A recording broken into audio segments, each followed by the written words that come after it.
నమస్కారం friends, welcome to మంచి మార్గం ఛానల్. మనం పొద్దున టీవీలో ఎన్ కన్వెన్షన్ కూల్చివేత అని టీవీలో చూస్తున్నాం. నేను మీకు లాస్ట్ వీడియోలో చెప్పిన ఈ రెడ్ జోన్స్లో ఉన్న ఎంత ఫేమస్ పర్సనాలిటీ కట్టడమైనా వితౌట్ ఎనీ కోర్ట్ అప్రూవల్ కూల్చివేసే వెసులుబాటు జిహెచ్ఎంసీకి లేదా ప్రభుత్వానికి ఉంది. ఈ చెరువుల యొక్క ఎఫ్టిఎల్ అంటే ఫుల్ ట్యాంక్ లెవెల్ లో వచ్చే పట్టా భూములకు కూడా ఈ కన్స్ట్రక్షన్ పర్మిషన్ ఉండదు. అంటే వ్యవసాయానికి తప్ప మీరు ఎఫ్టిఎల్ లోబడి ఉండే భూములకు ఎలాంటి కన్స్ట్రక్షన్ చేసే అనుమతి ఉండదు. మీరు ఊళ్ళల్లో చెరువులు కుంటలు చూసిన ఈ చెరువుకు కుంటకు సంబంధించిన పట్టా భూములు కూడా చాలా మటుకు ఎవరు తీసుకోరు. ఎందుకంటే ఎఫ్టిఎల్ వచ్చినప్పుడు అక్కడ నీళ్లు నిండిపోతాయి. అది సమ్మర్ టైంలో చెరువులో నీళ్లు ఉండవు కాబట్టి ఆ పట్టా భూమిలో కూడా ఏ పంట వేసుకోలేరు. అందుకోసము చెరువుల్లో ఉన్న పట్టా భూములకు కూడా అంత ఆదరణ ఉండదు. అది క్రమేపీ ఈ పట్టణీకరణ వల్ల ఊరి శివార్లో ఉన్న అంటే హైదరాబాద్ శివార్లో ఉన్న ఈ చెరువులు కుంటలు దాని కింద ఉన్న పట్టా భూములు దానికి డిమాండ్ ఏర్పడింది. ఇప్పుడు మీరు ఊళ్ళలో పోండి, చెరువుల కింద ఉన్న పట్టా భూములకు అసలు డిమాండే ఉండదు, రిజిస్ట్రేషన్ చేసుకోరు. Total number of acres minus ఆ మునిగిపోయిన భూమి అని వేసుకుంటారు తప్ప దాన్ని పట్టా చేసుకొని ఫుల్ రేట్ పెట్టి ఎవరు తీసుకోడు. ఏదో 10-20% ఇచ్చి, ఇప్పుడు ఎకరా 10 లక్షలు అనుకోండి, ఆ మునిగిపోయిన భూమికి ఓ 2 లక్షలు 1 లక్ష ఇస్తాడు. అంటే అలాంటి కొంతమంది ఈ హైదరాబాద్ శివారు ప్రాంతం అనబడే ఇప్పుడున్న ఫేమస్ ప్రాంతాల్లో ఈ మునిగిపోయిన చెరువు కుంటల్లో పక్కకున్న పట్టా భూములు అప్పుడే 1-2 లక్షలు కొనింటాడు. ఇప్పుడు ఆ భూముల విలువ 30-40 కోట్లు అయింటుంది. ఇప్పుడు ఆ 30-40 కోట్లు పలికే ఆ 1-2 లక్షల ఎకరా వాడిని ఊరిక కూర్చొనివ్వదు. వాడ 30 కోట్లు 10 కోట్లు 20 కోట్ల భూమి ఏ 2-3 కోట్లకో ఒక బడా వ్యాపారవేత్తకో బిల్డర్కో అంటించుంటాడు. ఆయన హ్యాపీగా తీసుకొని మీరు అబ్జర్వ్ చేయండి, చాలా మటుకు ఆక్యుపైడ్ లేదా ఈ చెరువు బఫర్ జోన్ ఎఫ్టిఎల్లో వచ్చే భూముల్లో చాలా మటుకు ఫంక్షన్ హాల్స్ అంటే టెంపరీ స్ట్రక్చర్స్. ఎప్పుడైనా ఎవరికైనా కోపం వచ్చి కూల్చినా పర్మనెంట్ స్ట్రక్చర్ ఉండకూడదు. ఒక టెంపరీ స్ట్రక్చర్ కింద వాళ్ళు పర్మిషన్ తీసుకొని ఒక పర్మనెంట్ స్ట్రక్చర్ లాంటిది నిర్మించి దాని నుంచి డబ్బులు దండుకునే పనిలో ఉంటారు. నేను ఒక అద్భుతమైన విషయం మీకు చెప్తాను. ఇప్పుడు నాగార్జున ఎన్ కన్వెన్షన్ కూల్చేస్తారు. ఆ ఎన్ కన్వెన్షన్ కట్టి నియర్లీ 10 years పైన అవుతుంది. అంటే ఆ ఎన్ కన్వెన్షన్ ఎఫ్టిఎల్ పరిధిలో వచ్చి 3 ఎకరాల్లో ఆ ఎన్ కన్వెన్షన్ నిర్మించి గత 10 ఏళ్లుగా దానిపై ఆదాయం పొంది ఇప్పుడు అది కూల్చేసిన నాగార్జునకు ఏమొచ్చి నష్టం ఏం లేదు. గత 10 ఏళ్లుగా ఆ ఇల్లీగల్ స్ట్రక్చర్పై కొన్ని కోట్లు దండుకొని ఉంటాడు నాగార్జున. మనము నైతికంగా మనం ఇవాళ రేపు టీవీలలో చూసిన వేల కోట్ల ఆస్తులున్న నాగార్జున తన ఇద్దరు మగపిల్లలకు కరెక్ట్గా పెళ్లి చేయలేకపోతున్నాడు. మీరు ఆలోచించండి, మీకు గతి లేకపోయినా మగపిల్లవాళ్ళు ఉంటే ఎవడన్నా ఎత్తుకుంటూ వచ్చి పెళ్లి చేసుకుంటాడు. వాడు ఎటువంటి పని అనేది చేయని. కానీ నాగార్జున కొడుకులకు చూడండి, వేల కోట్ల ఆస్తులు. తమ్ముడు ఎంగేజ్మెంట్ చేసుకున్న పిల్లను అన్న పెళ్లి చేసుకుంటుంది. నాగార్జున చరిత్ర అందరికీ తెలిసిందే. సాయంత్రం కాగానే ఏదో ఒక హోటల్లో ఏదో ఒక రూమ్లో తేలుతాడు. కొన్ని హోటళ్లలో పర్మనెంట్ రూమ్స్ ఉన్నాయి నాగార్జున. అంటే వాళ్ళ చరిత్ర ఘన చరిత్ర. మనం ఉట్టి వేల కోట్లు ఎన్కన్వెన్షను, ఆయన అభిమానులు. అసలు అభిమానులు ఎలా తయారవుతారు? ఇటువంటి వ్యక్తిత్వం ఉన్న మనిషి కానీ మనం ఆశ్చర్యపోవాల్సిందే. నాగేశ్వరరావు ఇట్లా సంపాదించిండో, ఏం కొన్నాడో, దాని ఫలాలు కొడుకు అనుభవిస్తున్నాడు. ఆ అనుభవం అనేది రెండు రకాలుగా ఉంది. ఒకటి ఆస్తులు వచ్చినాయి, రెండు పరువు పోతుంది. అనుభవాలు రెండు రకాలు. ఒకటేమో ఆస్తులు వచ్చినాయి, బాగానే తింటున్నాడు, బాగానే, పరువు పోతూనే ఉన్నది. ప్రతి సంవత్సరం పరువు పోతుంది నాగార్జున. కానీ మీరు చూడండి, సిగ్గుమాలిన బతుకు. ఇప్పుడు చిరంజీవి ఫ్యామిలీ చూడండి, బిడ్డకు 3 పెళ్ళిళ్ళు. అసలు ఏ రిలేషన్షిప్ పక్కాగా ఉండే సూచన లేదు. అల్లు అర్జున్తో ego clash. Allu Arjun mega family కన్నా మంచి యాక్టింగ్ చేసే సామర్థ్యం ఉన్న, మెగా ఫ్యామిలీకి నో అని అడుగులు పెడితే వాళ్ళ సొంత అల్లుడినే విడిచిపెట్టే పరిస్థితి లేదు. అలా ఉంది పరిస్థితి. అంటే వీళ్ళ రిలేషన్షిప్ ఇట్లా తగలెడుతున్నాయి. అసలు మీ దాంట్లోనే తమ్ముడు ఎంగేజ్మెంట్ చేసుకున్న పిల్లనే అన్న పెళ్లి చేసుకుంటుండా? ఇక్కడ విన్నారా మీరు? అంటే మీ బతికే స్థాయి నాగార్జున కన్నా 1000 రెట్లు బెటర్ కదా. నేను నైతికంగా చెప్తున్నా,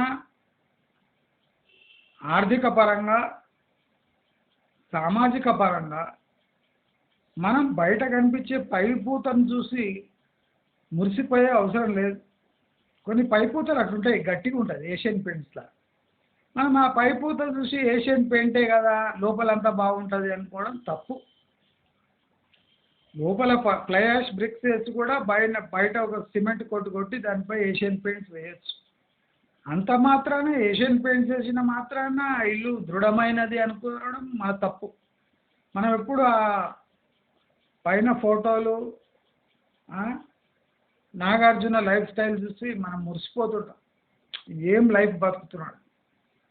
దాంట్లో 90 మంది చీత్తు అనుకునే వాళ్ళు ఎక్కువ. ఇప్పుడు నాగార్జున కష్టపడి సంపాదించిన డబ్బేం కాదు. వాళ్ళ అయ్యా కూడా పెడితే దాన్ని కిరాయిలకు ఇచ్చుకొని కిరాయిలు పెట్టి మళ్ళీ ఇన్వెస్ట్ చేసి పెంచుకున్న ఆస్తి తప్ప అది నాగార్జున అంటే ఆర్జితం ఏం కాదు. ఆయన ఫిలిమ్స్ చూడాలి అన్నీ ఉన్నాయి, దాంట్లో అన్ని ఆస్తులు కొని ఉంటాడా? కాదు, అంత నాగేశ్వర ఆస్తులే. ఎట్లా కూడా పెట్టిండో ఏమిటి. వాళ్ళ ఫ్యామిలీలో కూడా ఏ రిలేషన్షిప్ గట్టిగా నిలబెట్టట్లేదు. అంటే ఏదో పాపం ఏదో రూపంలో వచ్చి గుద్ద మీద దాన్ని అందరినీ ఒక లెవెల్లో తెస్తుంది. కానీ సిగ్గుమాలిన బతుకులు కదా. మళ్ళీ పోజులు, ఫోటోలు, ఉన్న భార్యనే తిప్పడము, వేరే వాడిని భార్యని వీడి చేసుకోవడం, అంటే ఇవన్నీ నడుస్తుంటాయి. కామన్. హై ప్రొఫైల్ ఇండివిజువల్స్ అంటే ఇట్లే ఉండాలి, లేకపోతే డిమాండ్ ఉండదు. అదేండి, ఒకటే భార్యతో సంతానం చేస్తాడంటే వాడు హీరోనే కాదు కదా. ఇవాళ ట్రెండ్ అది. అట్లా మనం ఏ రిలేషన్షిప్ చూసుకున్నా ఇప్పుడు కవిత యాదాద్రికి అన్ని భూములు కబ్జా పెట్టి చీప్లో కొనుక్కొని బెదిరించి కొనుక్కొని అమ్ముకొని ఇంత చేసి ఎక్కడుంది దోమలు జోపుకుంటా 10-11 కిలోలకు తక్కువ అయిందంట. మళ్ళీ ఎందుకు కాదు, మందు లేదు ముక్క లేదు టైము, మళ్ళీ వెయిట్ తక్కువ అవుతుంది కదా, న్యాచురల్ అది. అంటే మనం అబ్జర్వ్ చేస్తే ఈ లేకి బుద్ధులు ఈ 420 గాళ్ళంతా బతుకు అంతే. అర్థమైంది? దానం నాగేందరికి ఎన్ని కోట్లు ఉంటుంది, వాడి భాష చూస్తే వాడి లెవెల్ అర్థమవుతుంది. కోట్లు కబ్జాలు ఉన్నాయి, దాదాగిరి చేస్తాడు, అన్నీ చేస్తాడు. ఒక్కడైనా దానం నాగేందర్ ఇలాంటి పవిత్రమైన మనిషి అని చెప్తాడా? అమ్మ అందరు కబ్జా చేసి ఉసురు. అట్లా మనకు నైతికంగా కూడా కొద్దిగా బలపరిచే విషయాలు ఉంటాయి. మనం ఇవాళ ఈ హైదరాబాదు పతనం జరుగుతూ ఉన్నది, ఫ్యూచర్లో జరగబోతుంది. మనము మన చుట్టుముట్టున్న ఇలాంటి ఘటనలు చూసి ఒక నిర్ధారణకు రావాలి. ఇకనైనా ఇప్పుడు జరుగుతున్నది ఇన్వెస్టర్స్తో చెలగాటము, ఎక్స్పెరిమెంటేషను. ఒక చోట బిస్కెట్ పడేస్తే అక్కడ ఉరుకుతాయి, ఇంకో చోట బిస్కెట్ పడేస్తే ఇంకో చోట ఉరుకుతాయి అనే అభిప్రాయం కలిగిన పొలిటీషియన్స్ మనల్ని శాసిస్తున్నారు. మీరు చూస్తే ఈ రియల్ ఎస్టేట్లో ఏదో భయంకరమైన తప్పు జరుగుతుంది అనే నిర్ధారణ ఎట్లా వస్తామంటే ఫస్ట్ ఈ క్రెడై సమిట్లు. ప్రతి వారానికి మీరు క్రెడై ఎగ్జిబిషన్ పెట్టే అవసరం ఏముంది? డిమాండ్ అంత బ్రహ్మాండంగా ఉండి హైదరాబాద్ ఐటీ సిటీ అయితే మీకు ఈ క్రెడై సమిట్లు పెట్టే అవసరమే ఉండదు. జనాలు తండోపతండాలకు వచ్చి మీ అసెట్స్ కొనుక్కొని పోతారు. మీరే చెప్తున్నారు కదా, మన ఎవడో ఒక వీడియో పెట్టిండు, కాండోర్ 3 BHK 31st ఫ్లోర్ అని.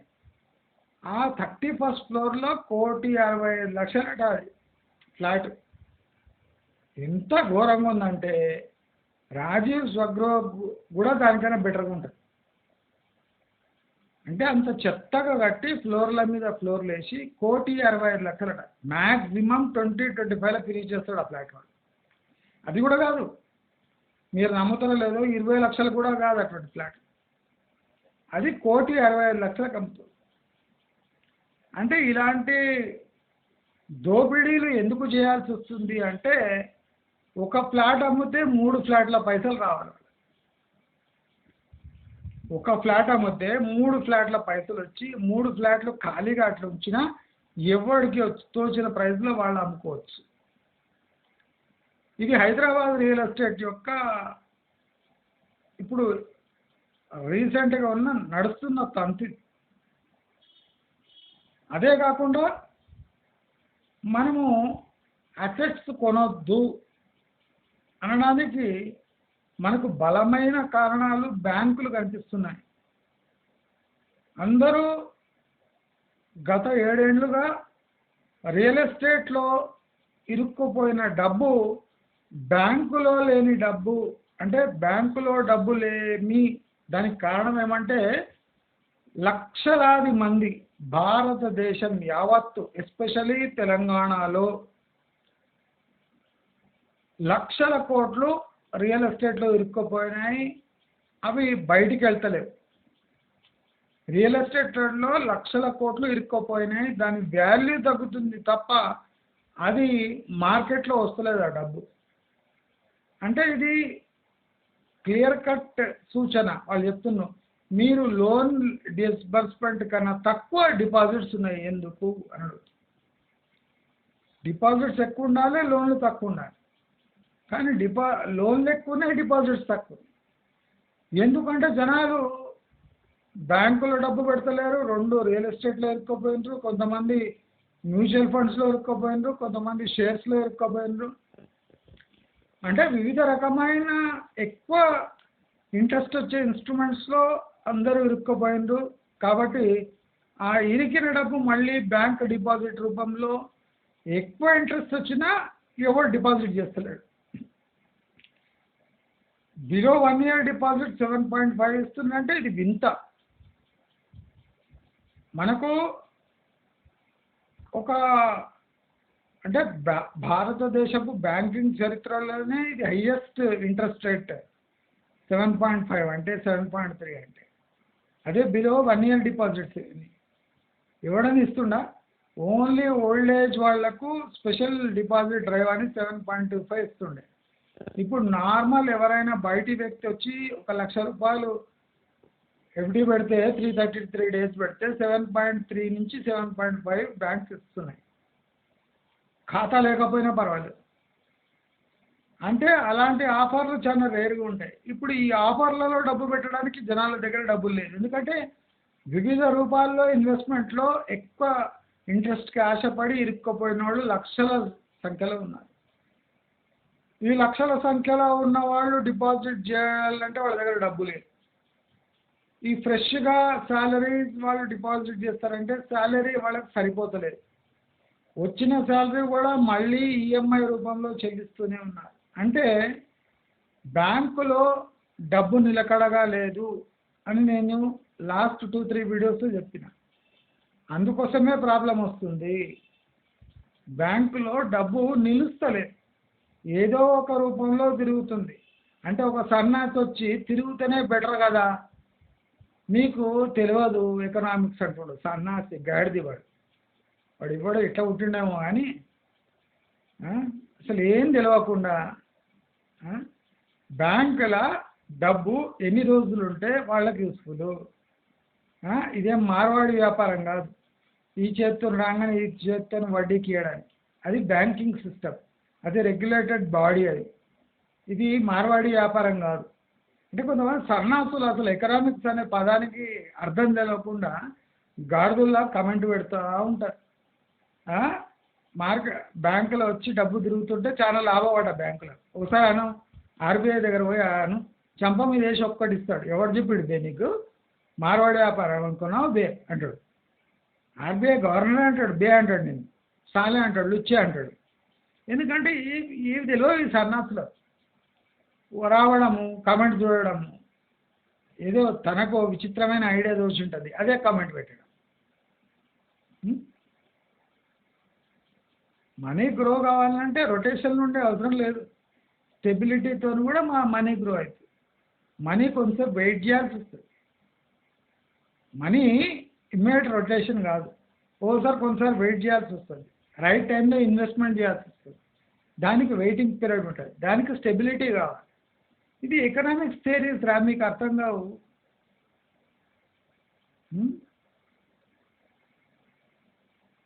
ఒకసారి మీ డేట్ ఆఫ్ బర్త్ చెక్ చేసుకోండి. అర్థమైంది కదా నేనేమంటున్నాను డేట్ ఆఫ్ బర్త్ అంటే. మరి అట్లా పుట్టుకుంటుంటే ఇంకా డిఫరెన్స్ ఉంటుంది. ఎక్కడ పుట్టినరు, ఎట్లా పుట్టినరు, మన స్థాయి ఏంది, మనం ఈ మాట మాట్లాడగలమా, అసలు టోటల్ అండర్స్టాండింగ్ ఉండే మాట్లాడుతున్నామా. అందరూ అన్నారు భూమి తక్కువ జనాభా ఎక్కువ, ఇది బాయ్. రెరా అప్రూవల్ ఉంటే అది మంచి భూమి పటాపంచలు అయిపోయాయి. హెచ్ఎండి అప్రూవల్ ప్లాట్లు అన్నీ పక్కా అవి బాయ్. గ్రామ పంచాయత్ డిటీసీపీ అప్రూవల్ ఉంటే అయిపోయాయి అది బాయ్. అంటే అంటే మన భావనలు అట్లుంటాయి, అన్నీ తెలిసినట్టు. రెరా ఉట్టిగానే ఇస్తుంది అప్రూవల్ అన్న. ఇప్పుడు హైరైజ్లు అన్నీ రెరా, కుంటలు కట్టిన భూమికి కూడా రెరా అప్రూవల్ ఉంది. నేను ఎన్నో దాంట్లో చెప్పాను. రెరా అనేది కంప్లీట్లీ కరప్ట్ బాడీ, బిల్డర్ల బూట్లు నాకే బాడీ. ఇప్పుడు వేల మంది ఫ్లాట్లు కోల్పోతున్నారంటే రెరా చైర్మన్ తీసుకొచ్చి రోడ్ల మీద వేసి తన్నాలి బూట్లతో. అంటే వాడేగా స్టాంప్ కొట్టింది, వాడిని పట్టుకారండి గుంజుకోరండి తన్నండి పట్టుకొని రోడ్ల మీద వేసి. అంటే ఇలాంటి కరప్ట్ పీపుల్ని, ఇలాంటి స్థాయి లేని వ్యక్తులనే రెరా ఎందుకంటే ఇప్పుడు కూల్చివేతలకు కారణం ఏమంటే రెరా సర్టిఫికేట్ తీసుకొని జనాలు ఫ్లాట్లు కొన్నారు. అరే ఫ్లాట్లు ఎట్లా కొన్నారు అంటే భర్తతోని భార్యతో కలిసి షాపింగ్ పోయినట్టు పోయి స్టూడియోస్ అపార్ట్మెంట్ చూసి చెక్ రాసిస్తే బతికిట్లే ఉంటాయి. ఇంతమంది పెద్ద బిల్డర్ రాజపుష్ప దొంగ బిల్డరు, మై హోమ్ దొంగ బిల్డరు, ప్రెస్టీజ్ దొంగ బిల్డరు, వాసవి దొంగ బిల్డరు, ఏఎస్బిఎల్ దొంగ బిల్డరు. ఇంకా మంచి బిల్డర్లు ఏడున్నారా మంచి బిల్డర్లు? ఈ పేరు మోసిన బిల్డర్లే బద్మాష్ గాండ్లని తేరినాక ఇంకా బిల్డర్ పేరు చూసి బుకింగ్ చేసుకుంటారు ఫ్లాట్. ఎందుకురా 2 కోట్లు 3 కోట్లు పెడుతుంటే ఓపిక లేదా మీకు? Link documents, legal approval, legal ఒక ఇది తీసుకోవాలి, కన్సల్టేషన్ తీసుకోవాలి, అడ్వైస్ తీసుకోవాలని తెలియదురా మీకు? 2-3 కోట్లు ఉత్తగా వస్తున్నాయా అంటే ఏదో ఉత్తగానే వస్తున్నాయి అన్నట్టు. లేకపోతే 2-3 కోట్లు పెడితే మొత్తం డ్రైవర్ కూడా ఇప్పి వాసన చూడాలి.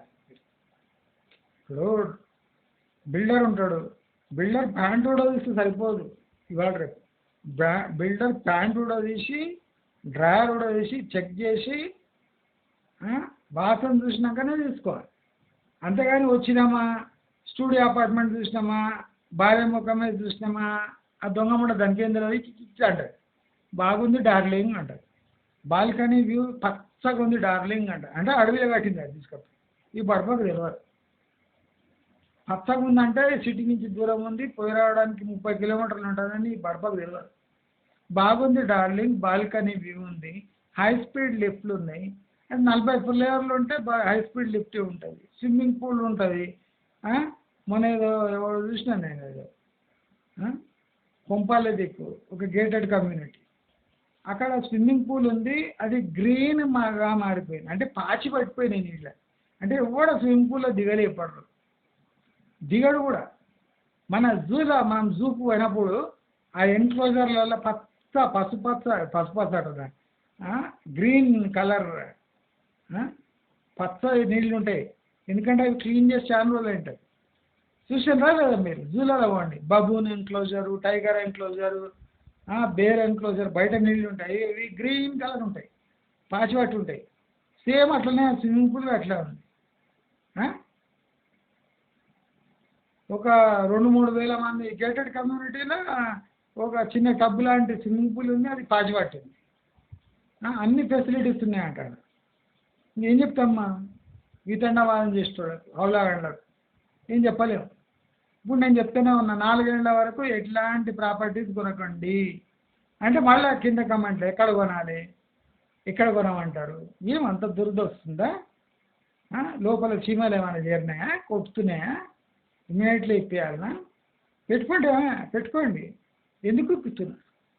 చీమలు ఏమైనా దూరినాయా? లోపల చీమలు దూరుంటే కరుస్తున్నాయి, ఇమ్మీడియట్లీ ఇప్పేసేయాలి. చీమలు ఏమి లేవు కదా, పెట్టుకోండి. ఏమైంది? పైసలు పెట్టుకుంటే ఏమవుతుంది? దాంట్లో ఎఫ్డీలు వస్తున్నాయి, తీసుకోండి. ఇప్పుడు మీరు ఒక 10 ఏళ్ళు నేను రియల్ ఎస్టేట్లో ఇన్వెస్ట్ చేయాలని అనుకుంటారు అనుకోండి, సంవత్సరానికి 7.5 లెక్క వస్తుందా లేదా రియల్ ఎస్టేట్ మీద చూసుకోండి. అయితేనే పెట్టండి.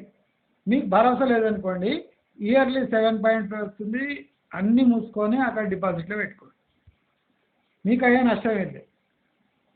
మీరు ఇప్పుడు చూస్తున్నారు ఆల్రెడీ ఈ ఫేక్ డిమాండ్తోని ఓవర్ సప్లై వల్ల టోటల్ హైదరాబాద్ పతనం అయిపోయింది, ఎస్పెషల్లీ వెస్ట్ హైదరాబాద్. ఇప్పుడు మనము ఉన్న ట్రెండ్ చూస్తే ఇప్పుడు ఉక్కు పాదాలు, తుక్కు పాదాలు, తొక్క పాదాలు, ఎన్ని పాదాలు చూస్తుంటే అసలు ఈ ఫ్రీ హోల్డ్ ల్యాండ్ ఎక్కడుంది? అసలు ఇది జెన్యున్ ప్రాపర్టీనా? అసలు ఈ పెద్ద బిల్డర్ రెప్యుటేషన్ అంటున్నాడు, మన రెప్యుటేషన్ ఉన్న బిల్డర్లు కుంటలల్లా కాలువలల్లా హైరైజ్లు ఎందుకు కట్టిండు, అది మళ్ళీ ఇప్పుడు కూల్ చేస్తే పరిస్థితి ఏమి అని ఈ డౌట్తోనే సగం మంది ఇప్పుడు నెక్స్ట్ రియల్ ఎస్టేట్లో ఇన్వెస్ట్ చేయాలి. మూలుగుతున్న నక్కపై తాటికాయ పడ్డట్టు అయిపోయింది. తాటికాయ కాదు ఇది, ఇంకా ఏమైనా పెద్దకాయ ఉంటుంది పడ్డట్టే. ఇప్పట్లో రియల్ ఎస్టేట్ మేల్కోదండి. ఇప్పుడు శ్రీశైలం హైవేపై ఎంత మంచి ప్రచారం చేసినా శ్రీశైలం హైవే మాత్రం 10 ఏళ్ల కన్నా ముందు అస్సలు లేవు. రాసి పెట్టుకోండి. 10 ఏళ్ళు అంటే లెక్కేంది? మీరు బ్యాంకులో ఫిక్స్డ్ డిపాజిట్ చేస్తే 70% వస్తుంది. దానికన్నా ఎక్కువ మీకు శ్రీశైలం హైవేపై వస్తుందా? 10 ఏళ్ళలా వస్తే పెట్టుకోండి. లేదా నాకు 70% వస్తే చాలు అనుకుంటే దానికన్నా ఫిక్స్డ్ డిపాజిట్ లేం కదా. ఏ సంవత్సరం అయినా ఎప్పుడైనా బ్రేక్ చేసి తీసేసుకోవచ్చు. అదే మీరు రియల్ ఎస్టేట్ అమ్మకం పెడితే వాడు అట్లీస్ట్ మార్కెట్ రేట్ నుంచి 30% డిస్కౌంట్ అడుగుతాడు. మీరు ఆ 30% డిస్కౌంట్ ఇచ్చాడండి, దాని బదులు ఎఫ్డీలో పెట్టుకోండి. మంచి ఆదాయం వస్తుంది. 10 ఏళ్లలో 70% ఆదాయం వస్తుంది. ఇంకేం కావాలి? అవునా కదా? నేను చెప్పేది చాలా సులభమైన మార్గాలు చెప్తున్నా. ఈ రియల్ ఎస్టేట్లో పెట్టుబడి పెట్టకండి 4 ఏళ్ళ దాకా అంటే మళ్ళీ కింద కామెంట్లు ఉంటుంది. మేము ఇక్కడ కొనొచ్చా, ఈ ల్యాండ్ బాగుందా, ఇప్పుడు మొన్నటి రోజు ఎవరు చెరువులలో కడుతుండ్రా కుంటలలో కడుతుండ్రో చూడకుండా ఎర్ర అప్రూవల్ హెచ్ఎండి అప్రూవల్ని బాగా వాగిండ్రు.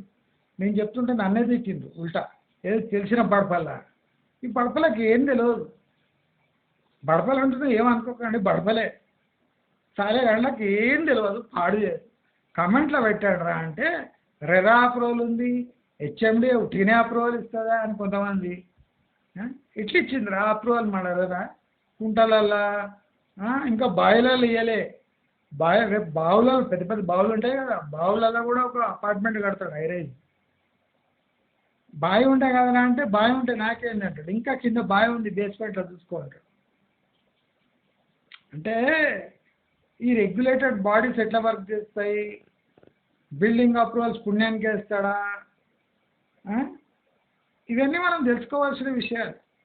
అవేం తెలుసుకోకుండా రెరా అప్రూవల్, రెరా అనేది ఒక తొక్కల బాడీ, దానికే కాళ్ళు చేతులు లేవు. అదేం చేస్తుంది రెగ్యులేషను? మహారాష్ట్ర రెరా చూడండి, తెలంగాణ రెరా చూడండి. గాడిదకి గుర్రానికి ఉన్న తేడా ఉంది.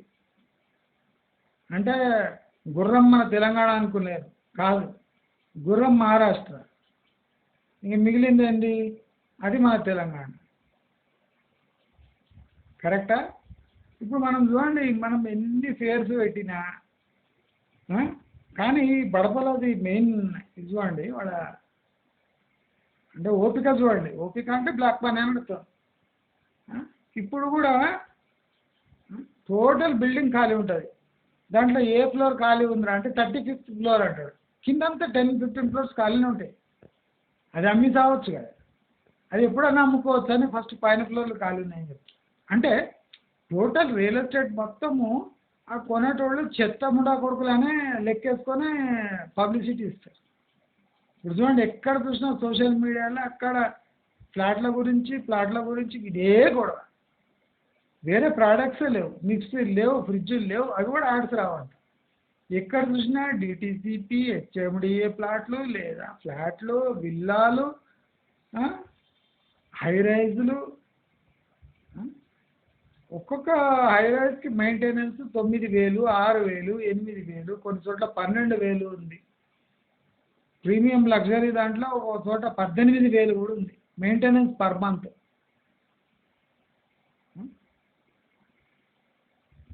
అసలు బయట జరుగుతున్న విషయాలు గట్టి అరుస్తున్నాయి. ఒరే మీరు రియల్ ఎస్టేట్ దరిదాపులో కూడా పోకండ్రా. చూడండి, నాగార్జున కబ్జాకు వాళ్ళకి మలయాకి ఏం డిఫరెన్స్ లేదు. మలయ ఉరికిపోయి ఉండు, నాగార్జున అక్కడే ఉండి ఇన్కన్వెన్షన్ కట్టి 10 ఏళ్ళుగా దానిపై రెంట్ తీసుకొని ఇప్పుడు ఆ కూల కొట్టినా ఆయనకు ఏం పరపడదు లేదు. మళ్ళీ ఇంకో చోట కట్టుకుంటాడు షిక్బాన్లో పడ. వాడు సెలబ్రిటీ, వాడు ఒక ప్రముఖ యాక్టర్ కొడుకు అని మనకి రెస్పెక్ట్. మనం ఆలోచించాలి. ఈ పొలిటీషియన్స్ని, ఇప్పుడు యాక్టర్లని, సెలబ్రిటీలని, వీళ్ళనంతా చూస్తే మనకి ఏమనిపిస్తుంది? మన లైఫ్ బెటర్ అనిపిస్తలేదు. మనని ఎవరు కబ్జాకోరు అంటలేరు. మన పిల్లల చిన్న కొడుకు భార్యను పెద్ద కొడుకు చేసుకుంటలేడు. మన తండ్రులు పోయి బెడ్రూమ్లలో దేకలేరు లాడ్జ్లలో. కరెక్టా? ఇప్పుడు ఆ పట్టుకున్నారా మీ తండ్రిని? రోజు పొద్దున ఒక లాడ్జిలో ఉంటుంది. మంచి తండ్రే కదా మనకు దొరికింది. ఏదో తాగుతాడు, వస్తాడు, సిగరెట్ తాగుతాడు అంతే. నార్మల్ తండ్రి అంటే ఏం చేస్తాడు? ఎక్కువైతే మందు కొడతాడు, సిగరెట్ తాగుతాడు, బండ్ల మీద తిరుగుతాడు తప్ప రోజు పొద్దున వేరే బెడ్రూమ్లో వెళ్తాడా? అది పిల్లలకు తెలిసి కూడా వాడు బుద్ధ మూసుకొని కూర్చుంటారా? మీకు తెలిస్తే ఏమవుతుంది? మీ తండ్రినే బుద్ధవలా కొడతారు అంతే. కానీ వాళ్ళు అట్లాగా తండ్రి ఫ్రీడమ్ తండ్రికి, తల్లి ఫ్రీడమ్ తల్లికి, కొడుకుల ఫ్రీడమ్ కొడుకులు. ఇవన్నీ భార్య ఇవన్నీ చేసుకుంటుందో తెలుస్తుంది. ఎవడు హస్బెండ్ ఎవరితో వండుకుంటుండో తెలుస్తుంది. పుట్టే పిల్లలు ఎవరివో తెలుస్తలేదు. DNA టెస్ట్ చేస్తే కానీ ఏదో ముక్క కవలికలు చూసి ముక్కో ముద్దో ఏదో టాలీ అయితే కానీ తెలియదు మనకి వీళ్ళ పిల్లలు వీళ్ళకి పుట్టింది. ఇటువంటి దుర్భరమైన జీవితాలు మనకు లేవు కదా. పరువు మర్యాద కోసం మనం చేసే ప్రయత్నాలు మనల్ని ఒక స్థాయిలో నిలబడుతున్నాయి. పేజ్ 3లో మన పేరు ఉండదు, బార్లలో పబ్బులలో దాక్కుండా మన పేరు ఉండదు. కానీ నార్మల్గా ఆలోచిస్తే మనం వీళ్ళకైనా మంచి స్థాయి బతుకుతున్నాం అంతే కదా. ఇప్పుడు బయట ఇండస్ట్రీ పరంగా, పాలిటిక్స్ పరంగా, రెగ్యులేషన్స్ పరంగా అన్ని తీవ్రమైన మార్పులకు ఒడిదుడుకులకు లోనవుతున్నాయి. అర్థమైంది? అంటే అవి గట్టి గట్టి చెప్తున్నాయి. గ్రీన్ ట్రైబుల్ అని అర్థం లేదు, మనకు మామూలు చెరువులు కుంటలు చెప్తుంది.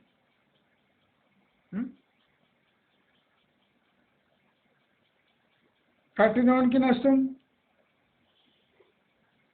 కొన్నోనికి నష్టం, అప్రూవల్ ఇచ్చినోనికి నష్టం, బ్యాంకులకు నష్టం. RBI గట్టి గట్టిగా వస్తుంది బ్యాంకులో, అరే మీ డబ్బులన్నీ ఈ హోమ్ లోన్స్కి ఇచ్చేసిండ్రు, హోమ్ లోన్స్ ఏమో రిస్క్లు ఉన్నాయి, దాని యావరేజ్ వాల్యూ పడిపోతుంది, మీకు డిపాజిట్ లేవు, రేపట్లా రా అని అడుగుతుంది. ఈ అరుపు కేకలనే మనకు వార్నింగ్గా భావించాలి. కానీ మనం సోయి లేకుండా పెద్దోళ్ళు ఎవడో RBIలో మాట్లాడుతుండంట మనకెందుకు అనుకుంటాం. వాడు మాట్లాడేది మన కోసం, మనకు సోయి లేకుండా మనం పిచ్చ కుంటలాగా కుంటల్లో పడుకున్నాం, బర్రలాగా అని కుంటల అక్కడ చెప్తుండ్రు. అదే కుంటలో గలీజుందిరా పడుకోకరా అంటే చల్లగా ఉంది ఇది ఏమైతుంది అని పడుకుంటున్నాం. అంటే RBI చెప్తుంది అరే కుంటరా గబ్బురా, అది రేపు వ్యాధులు వస్తాయరా, లక్షలు ఖర్చు అవుతారా, వద్దురా కుంటలో వండుకుంటే లేదు చల్లగా ఉంది అబ్బా. మా మమ్మీనారులు అట్టే అండి, ఏం రా ఆడ పడుకున్నావు, మళ్ళా ఆడ వండుకుంటావురా అంటే చల్లగా ఉన్నాయి కదా అంటాడు. వాడు ఫుల్ కలివాయి వండుకుంటాడు ఎక్కడనే వస్తాడు. ఏమన్నా మళ్ళీ ఎట్లా వండుకున్నావు అంటే చల్లగా ఉంది గారిట తుమ్మ చెట్ల కింద చల్లగా ఉంది అంటాడు. అట్లే ఉంది మన బతుకు. RBI చెప్తుంది వదిలే వద్దురా, ఇంట్రెస్ట్ రేట్లు పెరిగితే మీకు ఇబ్బంది అవుతుందిరా. వాడు అమెరికా వాడు నిన్న ఇంట్రెస్ట్ అది కట్టర్ ఇండికేటర్ ఇచ్చిన మనోడు ఏం ఇండికేట్ చేస్తాడు. ఎందుకంటే ఇండియా పరిస్థితి వేరే, అమెరికా పరిస్థితి వేరే. మనం ఏం చేస్తాము, అమెరికాని చూసి ఇక్కడ షార్ట్ చేస్తాము, ఇక్కడ లాంగ్ తీసుకుంటాం, దెబ్బకు దెబ్బ కొడుతుంది లేచిపోతాం, అంటే ఉన్న కోచి ఊడగొట్టుకుంటాం. మనము మన లోపల ఏమవుతుంది చూసుకోం, ఏదో వేల కిలోమీటర్ దూరంలో ఎవరి డ్రాయర్లు ఏమవుతుందో చూస్తాం. నేను ఇవాళ పర్టికులర్గా డ్రాయర్ ఎగ్జాంపుల్ ఎందుకు ఇస్తున్నా అంటే ఇప్పుడు ఆ టైం వచ్చేసి పైన నేను ఏం చెప్తుంటే అరే షర్ట్ ఊడిపోతుంది, ప్యాంట్ ఊడిపోతుంది, జేబుల్లో ఉన్న డబ్బులు గుంజేసుకుంటారు అని చెప్తుంటే ఇన్నోడు. కానీ ఇప్పుడు ఎందుకు చెప్తున్నా డ్రాయర్ ఎగ్జాంపుల్ ఎందుకంటే ఇప్పుడు అన్నీ ఊడిపోయినాయి, డ్రాయర్ ఒకటే మిగిలింది. ఆ డ్రాయర్ ఎగ్జాంపుల్ కరెక్ట్ ఎగ్జాంపుల్. ఇప్పుడు డ్రాయర్ ఊడిపోయింది అనుకో ఏమవుతుంది, టోటల్ మర్యాద పోతుంది సొసైటీ. డ్రాయర్ వరకే మర్యాద, డ్రాయర్ కూడా ఊడిపోయింది. ఇప్పుడు అమెరికా డ్రాయర్ వేరే, మన డ్రాయర్ వేరే, కండిషన్స్ వేరే. ఆ డ్రాయర్ తీసుకొని మనం డ్రాయర్ ఇప్పుడు అమెరికాలో మొత్తం హౌసింగ్ క్రైసిస్ వచ్చేసి మన వాళ్ళు ఎవరైనా హౌసింగ్ క్రైసిస్ వచ్చిందని చెప్తున్నారా అంటే మనకి ఏది నచ్చితే అది ఓకే, లేకపోతే దాన్ని ఊసే ఎత్తేది వద్దు. మొత్తం ఎత్తుకొని వెళ్ళిపోతున్నారు డ్రైవర్తో సహా. బరబత్తలు ఉన్నారు. కొద్ది కిందికి చూసుకోండి మీరు. మీరు కొద్దిగా ఇట్లా ఇట్లా చూస్తున్నారు కదా ఇప్పుడు మొబైల్ వీడియో ఇట్లా చూస్తున్నారు కదా మొబైల్లలా కంప్యూటర్లలో. జస్ట్ మీరు తల కింద వేసుకోండి. హోమ్ లోన్ తీసుకున్న వాళ్ళు ఉండదు, డ్రైవర్ ఉండదు, పుష్ పాయింట్ లేదా దానికి పొక్కలు పడి ఉంటాయి. అట్లే వేసుకుంటున్నాను ఇంకా. కానీ ఎన్ని రోజులు వేసుకుంటారు? ఉట్టిగా ఉంది, డ్రైవర్ ఉంది, దానికి బొక్కలు ఉన్నాయి అనుకోండి పెద్ద పెద్ద, లాభం ఏంది డ్రైవర్ వేసుకొని? అంటే మీకు విచిత్రం అనిపిస్తుండొచ్చు, ఏమైంది వాళ్ళ మంచి మార్గంలో తాగొచ్చిండి అయింది మాట్లాడితే డ్రైవర్ అంటున్నాను. నాకు ఇవాళ మస్తు అనిపిస్తుంది. నేను 1.5 ఇయర్గా నేను క్లియర్ కట్ చెప్తున్నా, అరే పరిస్థితులు సరిగా లేవురా. హైదరాబాద్ రియల్ ఎస్టేట్కి అమరావతి పెను ముప్పు అని ఎప్పటి నుంచి చెప్పిన, ఇప్పుడు అది తీవ్రమైన ముప్పుగా మారింది. మిగిలిన డ్రైవర్ ఇప్పకపోతుంది అంటే దాని రీజన్ ఏమంటే నేను అమరావతి దిక్కే ఇండికేట్ చేస్తుంది. ఏమైనా మిగిలింటుంది ఇంత ముక్క, అది కూడా అమరావతి గుంజుకోపోతుంది, ఏం మిగులుతుంది? అందుకోసం క్రెడై సదస్సులు మన మినిస్టర్స్కి టెన్షన్ పట్టుకుంది. శ్రీశైలం హైవే పనికి మాలిన హైవేని అమరావతితో పోటీలో పడితే శ్రీశైలం హైవే డెవలప్ అయిపోయి అమరావతిలో పెట్టుబడులు పోవా? వెస్ట్ హైదరాబాద్లో ఫ్లాట్లు సేల్ అవుతుంటే 10 ఫ్లాట్లు సేల్ అయితే 8 స్టేట్ల ఫ్లాట్ల వాల్యూ మొత్తం ఆంధ్రాకి వెళ్ళిపోతుంది. మీరు మొత్తుకున్న శ్రీశైలం కానీ శంషాబాద్ కానీ రావు. ఆ రోజులు పోయినాయి, అది గమనించాలి మీరందరూ. మంచి మార్గంలో ఒక డ్రైవర్ ఎగ్జాంపుల్ ఇచ్చిందంటే లాస్ట్కి మిగిలింది ఇప్పుడు రియల్ ఎస్టేట్లోకి అదే. నేను అందుకోసం బాగా ఆలోచించే ఇస్తా. ఆషామాషిగా నేను ఎగ్జాంపుల్ ఇయ్య, మిగిలిపోయింది అది. మిగిలిపోయిన డ్రైవర్లో కూడా పెద్ద పెద్ద బొక్కలు ఉన్నాయి. అంత కనిపిస్తున్నా ఇంకా ఏమన్నా కనిపించకుండా ఏమన్నా చేయవచ్చా సార్ అంటే ఏం చెప్పాలి? వద్దురా, పెట్టుబడులు వద్దు. పెట్టుబడి పెడితే బ్యాంకులలో పెట్టుకోండి, వాళ్ళు మీకు రెడ్ కార్పెట్ వెల్కమ్ ఇస్తారు. 7.5% ఇస్తుంది, ఇంకేం కావాలి? లేదు నేను మ్యూచువల్ ఫండ్లో పెట్టండి, మార్కెట్ పడుతుంది, మొత్తం మీరు గోచి గుడ్డ మొత్తం మూసిపోతుంది.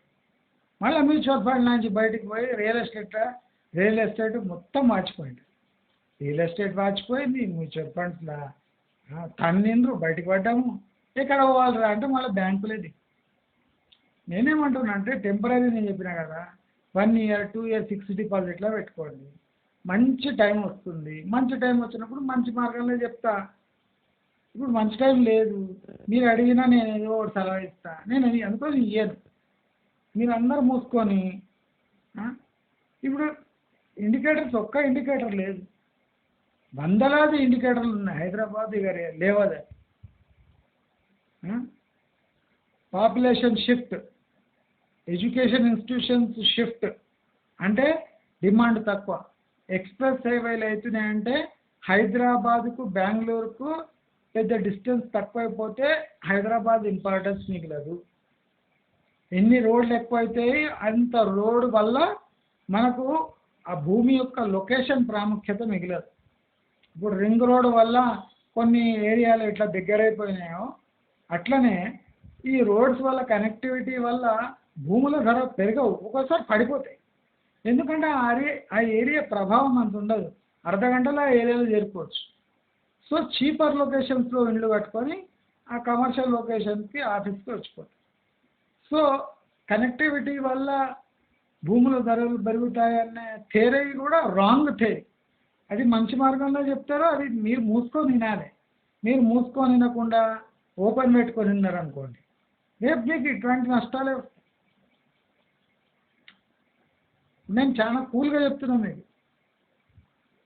నేనేమో స్లోగా చెప్తున్నా, ఒక రకంగా చెప్తున్నా అనుకుంటారా? నిజమే, నాకు నిద్ర వస్తుంది కానీ చెప్తున్నాను, ఎందుకంటే మెసేజ్ పోవాలి కదా. లేకపోతే మీరు అంటారు అరే మీరు చెప్పనే లేదంట. నేను చెప్తున్నా కనెక్టివిటీ వల్ల భూముల ధరలు పడతాయి. ఎక్స్ప్లెయిన్ చేస్తాం మీకు అయినాక.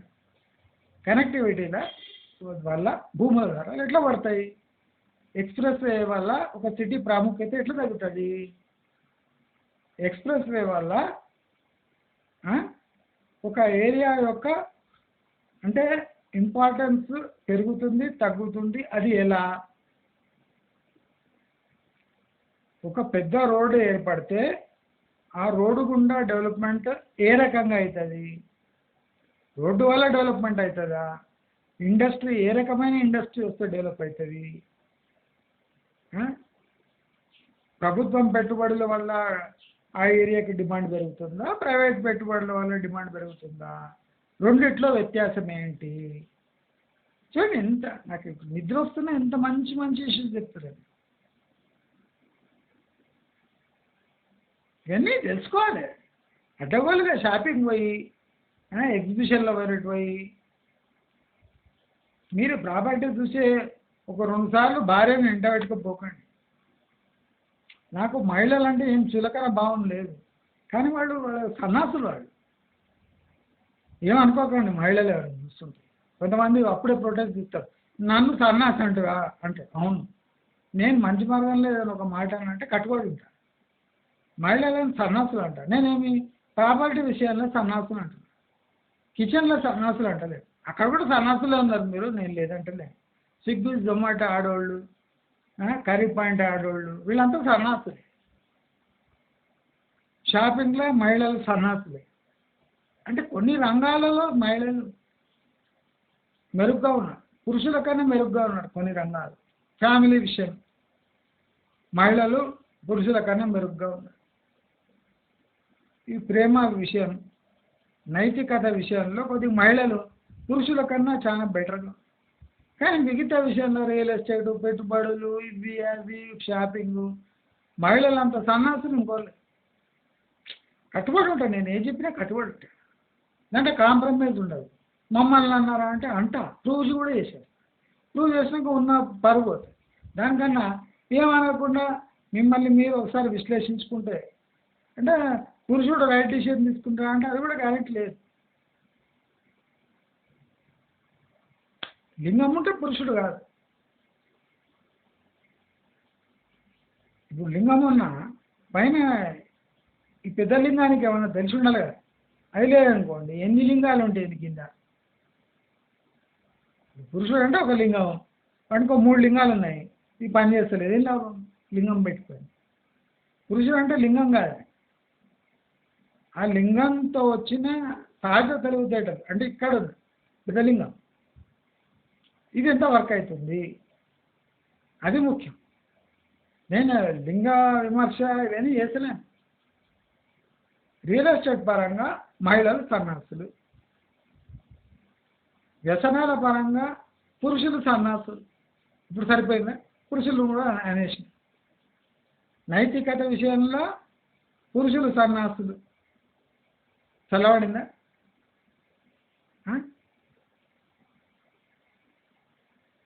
సరిపోయింది కదా మీకు వాళ్ళకి ఇద్దరిది.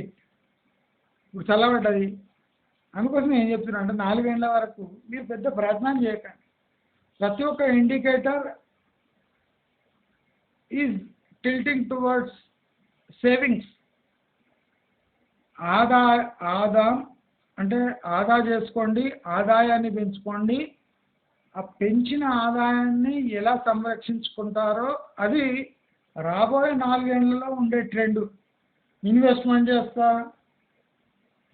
ఎక్కడ కొంటే భూములు బాగుంటాయి, ఇవన్నీ ఆలోచించడానికి అసలు టైమే కాదు.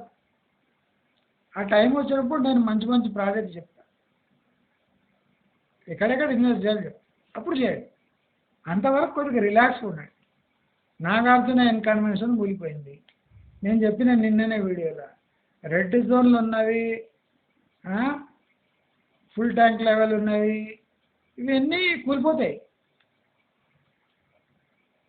ఏం భయపడకండి, స్లోగా జరుగుతుంది ఈ విషయం. నాగార్జున కన్వెన్షన్ కూల్చిందంటే అది ఓన్లీ టెంపరీ స్ట్రక్చర్ లాంటిదే, పెద్ద నాగార్జునకి అది నష్టమేం లేదు. అలాగే వేరేవి కూడా కూలుతాయి, కొద్దిగా వెయిట్ చేయండి. పొలిటికల్ సిచ్యువేషన్స్ ఎలా చేంజ్ అవుతుంటాయో అలాగే real estate, economics, society related functions మొత్తం ట్రాన్స్ఫార్మ్ అవుతుంటాయి. ట్రాన్స్ఫార్మ్ అయ్యే వరకు మనం వెయిట్ చేయాలి. నేను అనుకొని చెప్పిన ఇప్పుడు మన డ్రైవర్ లోపల చీమలు ఏమి లేవు, కొద్దిగా వేసుకొని కొంచెం రిలాక్స్గా ఉండండి. డ్రైవర్ అని మిగిలిపోయింది గనీమత్ అనుకోండి, అంటే అదృష్టం అనుకోండి. గనీమత్ అంటే అది ఒకటి ఉర్దూ వర్డ్, మీరేమో అనుకునేది తెలుగు వర్డ్ కాదు. గనీమత్ అంటే గనీమత్ అంటారు. గనీమత్ అంటే ఏదో అదృష్టం బాగుంది అని.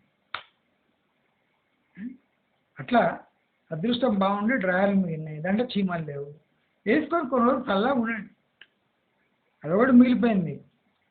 మీరు అది కూడా దాంతో నేను ఇప్పి వేరేది వేసుకుంటా, నాకు ఫుల్ కట్టు హాఫ్ కట్ కావాలంటే కష్టం. అవైలబుల్ లేవు స్టాక్. ఇప్పుడు మీ దగ్గర ఉన్నది ఏకైక డ్రాయర్ అదే మంచి డ్రాయర్. సురక్షితంగా ఉంచుకోండి, చినగకుండా చూసుకోండి. కొన్నేళ్ల తర్వాత మీకు మంచి డిజైన్లు వస్తాయి, కొత్త కొత్త ఐడియాస్ వస్తాయి. అప్పుడు మీరు వేరే ట్రై చేస్తారు. మీకు ఈ వీడియో నచ్చినా నచ్చకపోయినా, మీకు ఈ డ్రాయర్ ఎగ్జాంపుల్ నచ్చినా నచ్చకపోయినా, మీకు అసహ్యంగా అనిపించినా ఇదే కరెక్టు. సో ఈ వీడియోని లైక్ చేయండి, షేర్ చేయండి, సబ్స్క్రైబ్ చేసుకోండి. నమస్కారం.